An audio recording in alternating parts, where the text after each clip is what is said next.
bandara, di stasiun, di terminal, ya. Jangan sampai kamu tawaduk di terminal. Kita ini ashabul haq.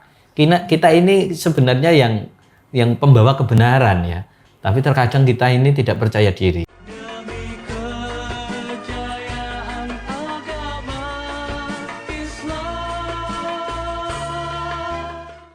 Assalamualaikum warahmatullahi wabarakatuh, Sobat Santri. Kembali lagi bersama kami di podcast Tebu Ireng Official, media informasi pesantren. Saat ini kita menghadirkan narasumber yang sangat luar biasa, inspiratif di dunia pesantren, termasuk Gus dari para santri di Indonesia gitu ya sebutannya. Beliau adalah Gus Dr. Abdullah Hamid, yang biasa kita mengenal dengan dosen di UIN Sunan Ampel Surabaya dan juga CEO dari Dunia Santri Community, yaitu komunitas santri yang bergerak di literasi digital. Nah, karena kita bicara tentang santri, literasi digital, maka tentu sangat pas menghadirkan beliau di sini di depan saya. Mohon Gus Hamid mungkin bisa menyapa audiens dulu, para santri yang mungkin sedang berlibur atau mau berlibur. Assalamualaikum warahmatullahi wabarakatuh. Selamat pagi, siang, atau malam, tergantung teman-teman membuka podcast ini ya. Perkenalkan, saya Hamid. Kepada kesempatan ini saya diminta oleh Mbak Rara. Ini adalah adiknya Mbak Kak Nusa ya, ini Mbak Rara ya. Pada kesempatan ini kita akan ngobrol-ngobrol ya terkait tentang santri dan literasi digital. Terima kasih. Oke. Terima kasih Gus atas kesempatannya. Kami Sama-sama. sangat mengganggu nih di luar aktivitas beliau yang sangat padat. Karena selain di UIN Sunan Ampel juga mengajar di Unwaha dan di Unisula Semarang. Insya Allah. Nih, kayaknya santri juga perlu tahu manajemen waktu nanti. Manajemen waktu biar jadi sukses dunia akhirat. Amin. Di sini kita akan membahas, teman-teman santri, kita akan bahas tentang digitalisasi ini. Ya, di mungkin isu-isu terkini yang Gus kita tahu bersama, banyak sekali media-media menyeret pesantren, media mainstream, bahkan isu-isu santri tentang kekerasan, bullying, dan banyak.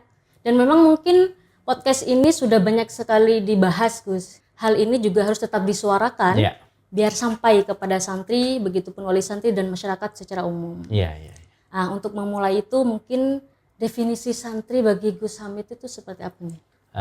Saya sebenarnya definisi santri, saya mengutip definisi yang lebih longgar dari Ki Haji Mustafa Bisri atau kita kenal dengan Gus Mus.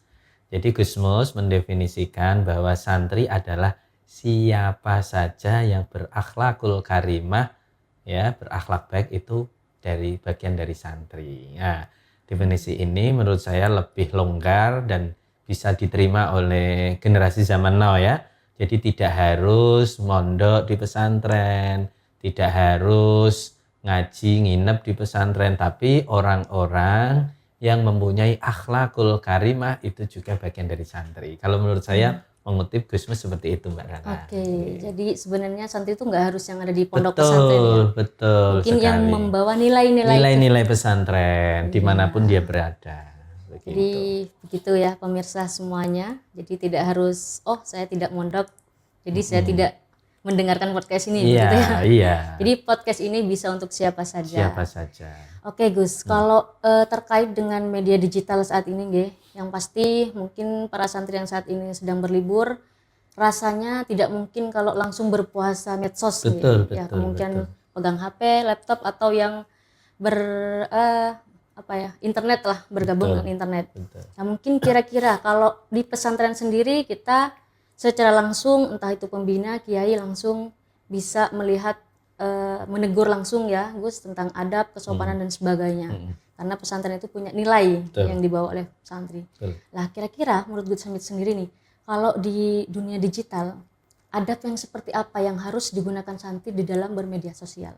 Terima kasih. Jadi teman-teman, jadi sekarang itu banyak orang yang membedakan bagaimana kehidupan di dunia maya ya atau di internet dengan di dunia nyata. Ya, terkadang ada beberapa orang yang mohon maaf punya double akun. Jadi ada akun yang asli, ada akun yang animus ya yang dirahasiakan. Gus Rijal kemarin dalam halaqah dunia santri, Anda bisa menyembunyikan siapa Anda nama, identitas, tapi Anda tidak bisa menyembunyikan tentang bagaimana pemikiran Anda walaupun dengan akun yang lain. Di sini berarti bahwa kita baik di dunia maya maupun di dunia nyata harus mempunyai kepribadian yang sama, ya. Jadi kalau dulu ada kata-kata bahwa mulutmu harimaumu, jadi apa yang kamu ucapkan itu harus dipertanggungjawabkan dunia akhirat, maka sekarang ya kita geser jempolmu adalah harimaumu, bahasanya gitu. Jadi sekarang para santri harus juga hati-hati karena dunia maya dan dunia nyata itu hal yang berbeda tapi itu sama. Maksudnya apa? Jadi di dunia maya itu juga ada undang-undang namanya undang-undang ITE, teman-teman.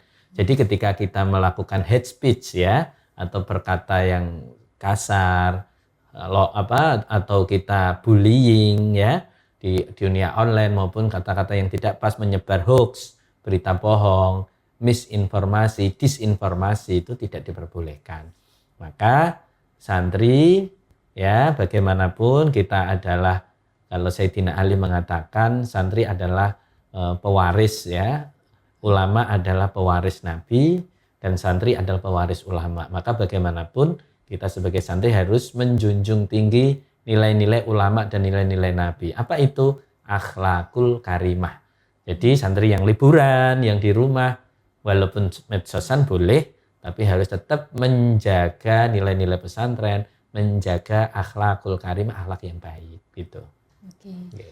Kalau menurut Gus Hamid sendiri, penting nggak sih atau memang harus atau tidak harus kalau santri semuanya harus jadi konten kreator?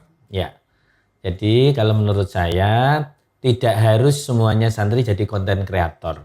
Kalau kemarin di dalam buku saya yang berjudul Literasi Digital Santri Milenial, santri itu saya bagi menjadi 3 ya. Jadi yang pertama itu santri yang ahli dalam bidang turos, yang ahlinya menggali khazanah kitab kuning, kuwat-kuwat Mbah Yai, Gus Nyaningnya, Bu Nyai. Nah ini orang-orang yang kalau dalam bahasa saya ijtihad, dia mencari, menggali secara dalam terkait tentang khazanah pemikiran pesantren. Nah, di sini saya membuat namanya tim belakang layar ya. Ijtihad, tim ya yang silem kalau dalam bahasa Jawa, menyelam di dalam, jadi nggak kelihatan orang-orang ini. Yang kedua adalah tim yang ahli dalam desain, ahli dalam video, ininya bagus, orasinya bagus, dia bisa menjadi konten kreator. Nah, ini adalah orang-orang yang mengemas, kalau saya bahasanya ini mujahadah, tim tengah ya, tim yang menyajikan dari dapur ke ruang tengah, mendesain kemudian mengemas menjadi hal yang menarik ya. Itu yang kedua, tim mujahadah kalau nama saya ya. Ya, tadi kalau dalam bahasa Jawanya tadi silem, ini tim selo. Selo itu duduk bersila gitu ya dalam bahasa Jawa. Nah, yang terakhir itu tim namanya jihad ya, tim yang paling depan ya. Kalau orang-orang sekarang mengatakan buzzer gitu ya, atau tim dakwah lah ya, yang di garda terdepan. Kalau dalam sepak bola itu istilahnya adalah striker ya. Ini adalah orang-orang yang punya pengaruh, yang punya public speaking bagus, orator. Nah, dia menjadi yang terdepan, dia di depan kamera ya. Jadi semuanya penting, baik orang yang di belakang kamera, kayak saya podcast seperti ini, ada orang di belakang kamera yang tidak kelihatan ya. Itu seperti beliau-beliau ini tim silem ya, yang di bawah laut ya, nggak kelihatan, atau tim ijtihad. Ada tim tengah yang punya ahli desain, ahli video, konten kreator, dia mengemas hal-hal yang biasa menjadi menarik. Ya, tim mujahadah. Nah, yang paling depan namanya tim jihad. Dia silat kalau dalam bahasa Jawanya. Jadi silem, selo, silat. Ijtihad, mujahadah, jihad. Jadi dibagi 3. Jadi tidak harus semuanya jadi striker. Tidak harus semuanya jadi kiper. Ada yang jadi gelandang, mengatur serangan, kapan menyerang, kapan bertahan. Demikian juga dengan santri ya. Di dalam konten media sosial juga harus berbagi ya, seperti itu. Oke, keren sekali. Jadi ijtihad, mujahadah, jihad. Ya, ya. langsung ingat resolusi jihad ini. Betul, betul. Jadi memang mungkin santri saat ini tidak lagi pegang bambu runcing ya Gus. Betul. Nah sekarang sudah ada di jari jemarinya. Betul. Antara dosa dan pahala katanya Ya, gitu ya, Gus. benar sekali. Oke, kalau tadi tidak semuanya harus ada yang terdepan Betul. atau menjadi kiai gitu ya Gus, Betul, atau menjadi betul. public speaker, tapi banyak hal termasuk teman-teman tim yang sekarang ada di belakang layar. Tentu ini adalah yang mujahadah tadi ya Betul, Gus. betul. Kalau nggak ada mereka kita Nggak bisa, kayaknya nggak bisa. nggak tersorot ini. Betul, betul, betul. Tapi penting juga harus ada di depan layar. Depan layar, Nah, mungkin sesuai dengan passionnya dan kemampuan masing-masing. Oke. Oke. Mungkin itu Gus, ada di depan layar itu juga penting gitu ya Gus. Betul, betul. Lah, santri ini tidak semuanya, banyak santri yang pintar ya Gus, Ya. dan kita tidak kekurangan orang pintar Betul, sebetulnya di Indonesia. Betul, Tapi tidak banyak atau masih sedikit yang mempunyai kepercayaan diri. betul. Entah itu soal keilmuan atau identitas dirinya. Betul. Nah, kira-kira bagaimana Gus menanggapi hal tersebut? Ya, sebenarnya saya akan bercerita tentang diri saya sendiri ya. Jadi saya dulu teman-teman, ini adalah termasuk salah seorang yang tim di belakang layar. Kalau teman-teman ingat ada gerakan nasional Ayo Mondok ya. Dulu saya termasuk orang yang di belakang layar. Tim ijtihad dan mujahadah lah ya. Sampai pada suatu momen yang saya gregetan ya. Ternyata orang-orang yang di depan layar itu orang-orang yang mohon maaf secara kemampuan agamanya ya terbatas. Seumpama suruh nulis imla itu masih banyak salah-salah. Nah, saya dulu ya terpengaruh dengan kitab namanya Ta'limul Muta'lim ya. Saya yakin teman-teman santri hampir mayoritas ngaji semua ya. Di dalam Ta'limul Muta'lim itu kan di situ bagaimana kita harus tawadhu ya, rendah hati, itu kan penting ya. Tapi kalau kita sudah keluar dari pesantren, teman-teman, ini yang saya rasakan, kita harus menempatkan tawadhu ini sesuai dengan tempatnya. Mungkin kalau kita di pesantren atau di kampus, oke, kita tawadhu ya. Tapi kalau kita sudah di terminal, di bandara, di stasiun atau di tempat publik, itu kita harus menunjukkan kesantriannya. Contoh, kalau seumpama waktu sholat ya, di situ ada waktu sholat adzan, maghrib atau subuh lah. Nah, di situ kalau Anda alumni santri Tebu Ireng, ya sebagai seorang yang pernah ngaji ya jangan malu-malu untuk maju menjadi imam di bandara, di stasiun, di terminal, ya. Jangan sampai kamu tawadhu di terminal. Nanti ternyata yang maju ngimami malah orang-orang yang tidak bisa ngaji.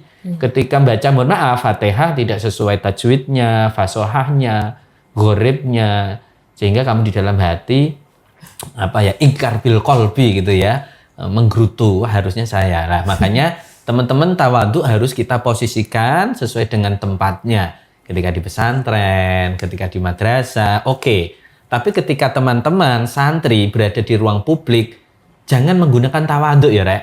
Harus percaya diri. Wong Anda mulai dari kecil ngaji jurumiyah, imriti, mutamimah, alfiyah, harus percaya diri. Sama dulu saya juga sama, dulu itu tidak percaya diri. Tapi lama-lama wah ini harus berani, harus percaya diri begitu. Iya, Mbak harus Rara. mengambil panggung Betul, gitu ya Gus. harus mengambil peran. Ya, karena Gitu. kalau bukan santri siapa lagi yang Siapa mengambil lagi? suara? Betul. Akhirnya kita memberikan kesempatan kepada orang-orang yang tidak memiliki ilmunya. Gitu.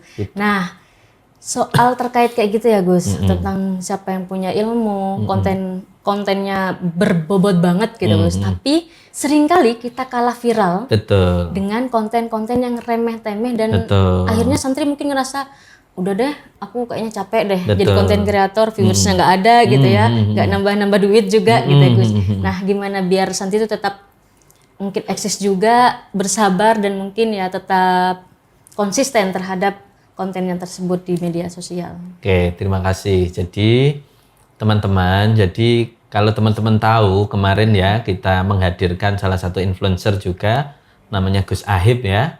Beliau itu viral itu ya baru-baru ini dari ratusan konten itu ya viral ya 1-2. Tapi akhirnya gara-gara satu viral lainnya ikut viral. Jadi teman-teman yang perlu teman-teman pahami dan yakini itu yang pertama. Teman-teman harus mempunyai kepercayaan diri dulu sebagai santri. Alasannya apa? Karena kita sebagai santri punya dua hal ya. Pertama, kita punya ilmu, yang kedua kita punya guru. Kalau bahasanya Kiai Said Agil Siroj, kita ini ashabul haq. Kita ini sebenarnya yang pembawa kebenaran ya. Tapi terkadang kita ini tidak percaya diri. Pertama, kita punya ilmu. Kenapa santri harus percaya diri? Karena pertama kita punya ilmu. Kita ngaji dari kecil ya, mulai dari sorof, nahwu sampai kelas balaghah. Kitabnya mulai nahwunya tingkat jurumiyah sampai ke Ibnu Aqil maupun yang lain sebagainya. Ini kita banyak keilmuan yang kita kuasai. Kita sebenarnya punya ilmu. Yang kedua, kita ini punya guru. Kalau di dalam agama Islam ya, bahwa ilmu ini adalah tergantung dari sanad. Sanad adalah bagian dari agama. Maka dari mana Anda mengambilnya itu adalah agama Anda. Nah, karena kita sama teman-teman santri Tebu Ireng sekarang diasuh oleh Gus Kikin. Gus Kikin ini dulu ngaji sama abahnya Kiai Mahfud. Kiai Mahfud sama kakeknya ya, sama Kiai Maksum Ali. Kiai Maksum saking Mbah Hadrat Syekh Kiai Muhammad Hasyim Asy'ari, Mbah Hasyim dari guru-gurunya sampai Rasulullah SAW. Jadi kita ini sebenarnya sanadnya sangat mutasil ya. Jadi nggak usah kalau nggak usah kecil hati ya, kita harus percaya diri. Contoh kayak Gus Baha itu. Gus Baha itu kan sering cerita. Saya ini santrinya Mbah Maimun Zubair. Kemarin ketika di kajen, saya ini cucunya Mbah Mutamakin. Sama Mbah Mutamakin hidup, terus suruh milih cucu. Saya yang paling dipilih karena saya paling alim. Jadi Gus Baha ini sebagai contoh prototipe santri yang pede ya. Beliau, tapi kepedean beliau ya dibarengi dengan bagaimana beliau mutolaah kitab, jam-jaman ya. Saya punya teman guru di atas saya di Sarang, beliau cerita bagaimana kealiman Gus Baha ketika di pondok Sarang. Jadi teman saya ini ya di atas saya guru saya ya, beliau salah satu Kiai Adnan, dulu mondoknya di Kudus, di Kajen, terus di Sarang. Itu alim juga. Lah, pada suatu hari ada semacam kayak basu sawir gitu rek nek ning pesantren, sawir ya kan. Ketika sawir itu dia membikin dalil karena dia ahli bahasa Arab, itu dia mengarang dalil gitu ya. Nah, di situ musokhehnya ada Gus Baha. Itu orang satu forum itu terpesona semua dengan dalil makhotnya Yai ya, salah satu kiai yang dari Kudus itu. Nah, tapi Gus Baha dengar, coba diulangi ya kan. Setelah diulangi, saya hafal kitab itu, kamu ngarang gitu ya. Itu kealiman Gus Baha mulai dari dulu. Makanya teman-teman yang di pondok, mari kita memantaskan diri ya, kita menghafalkan, kita memahami sehingga kita menjadi orang yang percaya diri. Oke. Sangat luar biasa ya Gus. Okay. Berarti memang PR-nya santri nggak hanya bermodal PD ternyata. Betul. Tapi juga ada adab. Okay. Tapi selain berilmu, tapi juga harus punya kepercayaan diri. Betul. Ya, Gus. Betul. Oke. Kalau misal nih sekarang lebih ke universal ya Gus. Santri ini kan kadang mungkin ketika di pondok dan sebagainya pengen jadi ustadz, pengen jadi pembina, pengen jadi guru, kiai dan sebagainya. Tapi kira-kira menurut panjenengan, santri ini harus jadi orang nggak sih? Atau harus jadi apa? Atau boleh nggak sih santri itu nggak jadi apa-apa gitu? Iya. Oke, jadi kalau dalam teori agama ya, kalau kita mondok di pesantren ya, kalau bisa nomor 1 ini harus menjadi ahli agama rek. Wong namanya juga kita mondok tafaqquh ya, fiddin. Jadi kita memang berbeda dengan yang lain, makanya kalau bisa kita jadi ahli agama. Itu kalau bisa, idealnya. Tapi kalaupun kita tidak bisa menjadi ahli agama, kalau bahasanya Gus Samton, kita menjadi yang kedua ya, yaitu menjadi orang yang merawat negara. Kalau bahasa saya ini menjadi, kalau pertama ini ahli ilmu ya rek, menjadi ahli ilmu itu menjadi guru, ustadz, dosen. Guru ini boleh TPQ, Madin, di mana saja. Nah, yang kedua menjadi birokrat atau menjadi ahli negara ya, yang mengatur pemerintah. Kenapa harus santri? Kalau dalam bahasanya Gus Baha, 1 tanda tangan itu lebih utama daripada 1000 fatwa. Makanya kalau teman-teman di birokrat punya kebijakan, itu kebijakan yang pro terhadap agama Islam. Anda boleh jadi santri di birokrat, menjadi PNS, dimanapun Anda berada. tapi bagaimana keberadaan Anda ini memberikan dampak positif terhadap agama Islam itu sendiri, terhadap santri ya. Nah, kemudian yang selanjutnya kalau nggak jadi ahli ilmu, terus yang kedua menjadi birokrat, yang ketiga minimal menjadi saudagar ya, menjadi orang kaya. Kenapa? Bisa bantu pesantren, bisa bantu madrasah, bisa bantu negara ya, tidak tergantung dengan pemerintah dari negara. Lah, yang ketiga ini ya, kalau bisa santri. Yang keempat ya, kalau nggak jadi ahli ilmu, nggak jadi ahli birokrat, menjadi saudagar, minimal yang keempat menjadi orang yang kalau zaman dulu namanya ini ya, sakti gitu ya, orang yang hebat dalam bidang apa ya, kayak kalau dalam Gus Maksum itu mengartikan ini jago silat, jago bela diri. Kenapa? Karena agama itu harus juga dilindungi oleh orang-orang yang pemberani.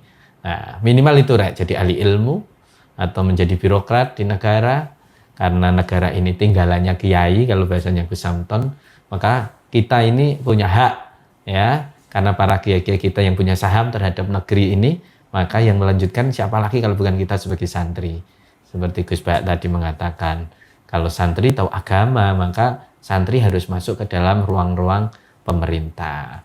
Jadi saudagar yang bisa membantu pesantren dan agama Islam, atau menjadi orang yang sakti ya, dalam spiritual maupun dalam kanuragan ya. Jangan jadi yang lainnya. Begitu Mbak Rara. Oke, jadi ada 4 pilihan ya Gus. Kalau bisa 4-4-nya boleh ya Gus? 4-4-nya. Minimal salah satu dari 4. Minimal salah satu, 4-4-nya boleh. Kayaknya kalau 4-4-nya luar biasa Luar sekali. biasa. Udah kiai, negarawan, saudagar, tapi semoga dermawan ya Gus. Dermawan, betul sekali. Iya. Oke, itu sahabat santri, jadi jangan pernah takut untuk tidak jadi apa-apa. Betul. Dan memang harus jadi apa ya Gus? Iya. Tidak harus menjadi standar orang lain. Betul. Tapi paling tidak memang bermanfaat, rahmatan lil alamin gitu ya Gus. Amin. Oke, kalau tadi soal tentang kebermanfaatan peran santri atau kiprah santri terhadap dirinya dan masyarakat, mungkin kita kembali lagi kepada digital ya Gus. Okay. Nah kan kalau Gus sendiri sudah pernah menulis literasi digital santri milenial gitu, nggak salah. Nah kira-kira santri mungkin ini juga buat teman-teman yang masih SMP, SMA yang baru megang handphone dan sebagainya, adab atau literasi digital yang baik itu seperti apa sih? Mungkin ada tahapan-tahapannya? Iya.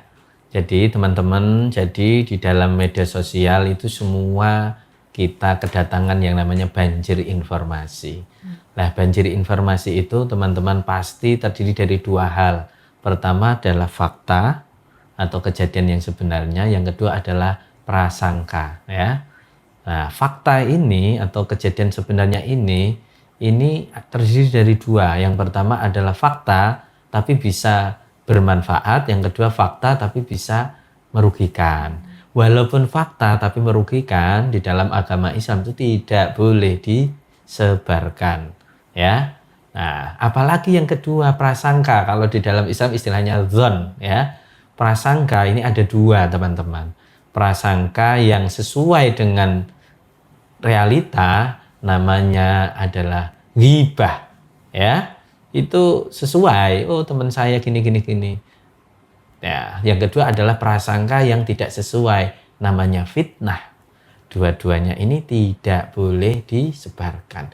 Jadi literasi digital buat santri-santri teman-teman yang di rumah mungkin liburan ini, ingat ketika ada berita, fakta, tapi tidak menimbulkan kerusakan, perpecahan, dan menampilkan kemanfaatan boleh disebarkan.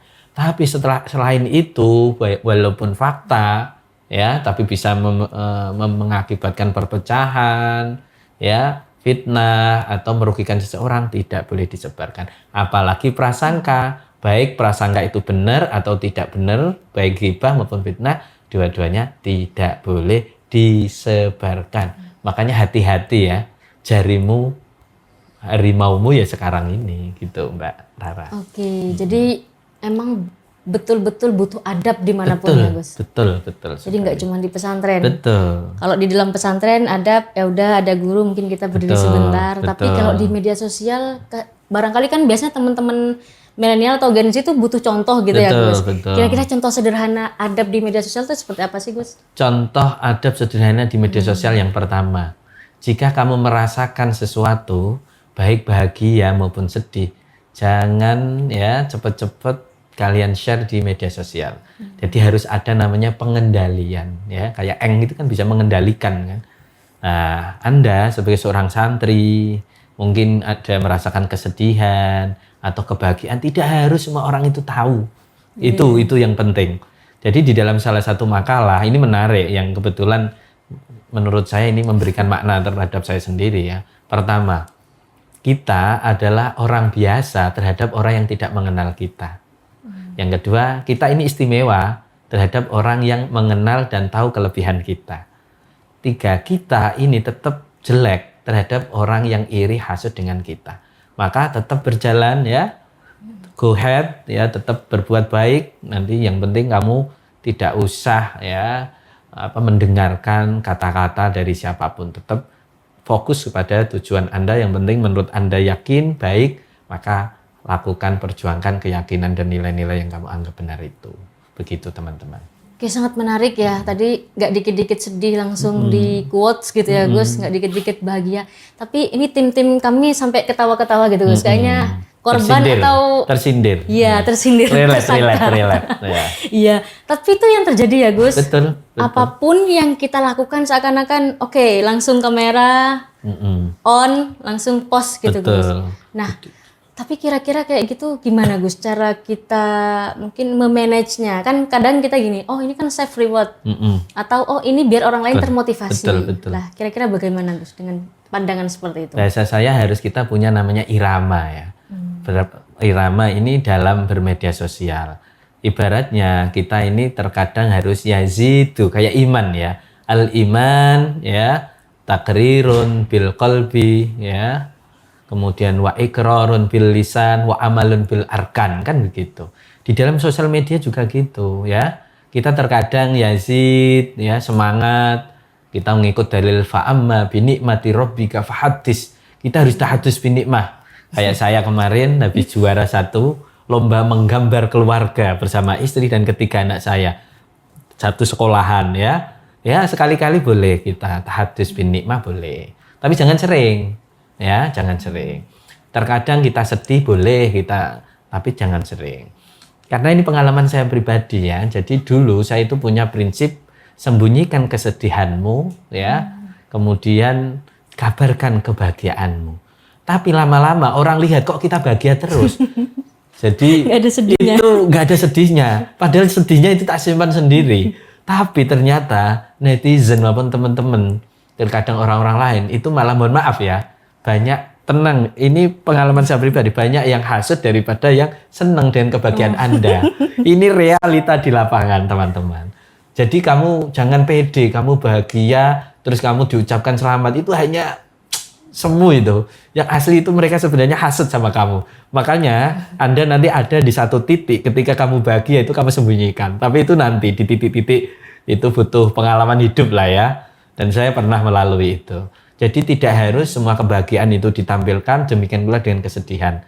Jadi sebenarnya orang-orang itu lebih senang melihat kamu susah atau kebalikannya susah melihat orang senang gitu kira-kira teman-teman. Oke. Jadi bisa memunculkan iri dengki juga. Betul. Ya Gus. Berarti menyumbang pahala apa dosa gitu. Ya, lah itu. Tapi terkadang juga kita boleh. Menurut kita, jadi gini teman-teman, tahadus bi nikmah dengan riya ini sebenarnya sama kelakuannya, tapi beda dalam niatnya. Kita niatnya tahadus bi nikmah, teman kita bilang riya. Tapi nggak apa-apa, yang penting yang tahu niat kan kamu dan Tuhan. Yang penting kamu tetap kabarkan kebaikan ya. Yang penting jangan sering-sering gitu ya teman-teman. Oke, ya nanti mungkin akan ada pembahasan lanjut ya Gus soal tahadus bi nikmah dengan personal branding gitu ya. Itu kayaknya tipis-tipis juga. Oke, karena memang kita juga ternyata walaupun di dunia maya ada batasan waktu dan ruang ya Gus. Betul. Cuman mungkin 2 terakhir nih Gus. Kalau tadi kita kembali ke literasi digital dan bagi teman-teman sahabat santri semuanya di sini agar bermanfaat di media sosial ataupun media digital baik menjadi konten kreator di depan atau di balik layar katanya begitu. Mungkin ada nasihat atau wejangan Gus biar teman-teman melaksanakan dengan sukarela, dengan bahagia tanpa melupakan identitas kesantriannya? Ya, saya akan mengutip ya. Yang pertama adalah kata-kata dari Kiai Haji Muhammad Ahmad Sahal Mahfud ya, Kiai Sahal. Beliau pernah mengatakan bahwa menjadi baik itu mudah. Hanya dengan diam yang terlihat adalah kebaikan. Yang susah adalah menjadi bermanfaat karena membutuhkan perjuangan. Ya, itu teman-teman santri Tebu Ireng tidak cukup untuk menjadi orang baik ya, tapi harus menjadi orang yang bermanfaat. Kalau bahasanya Gus Dur ya, salah satu masyayikh dari Tebu Ireng, dia mengatakan Gus Dur itu pernah ditanya pada suatu hari oleh salah seorang penanya, Gus, apa sih yang Anda perjuangkan, inti jati diri dari kehidupan Anda?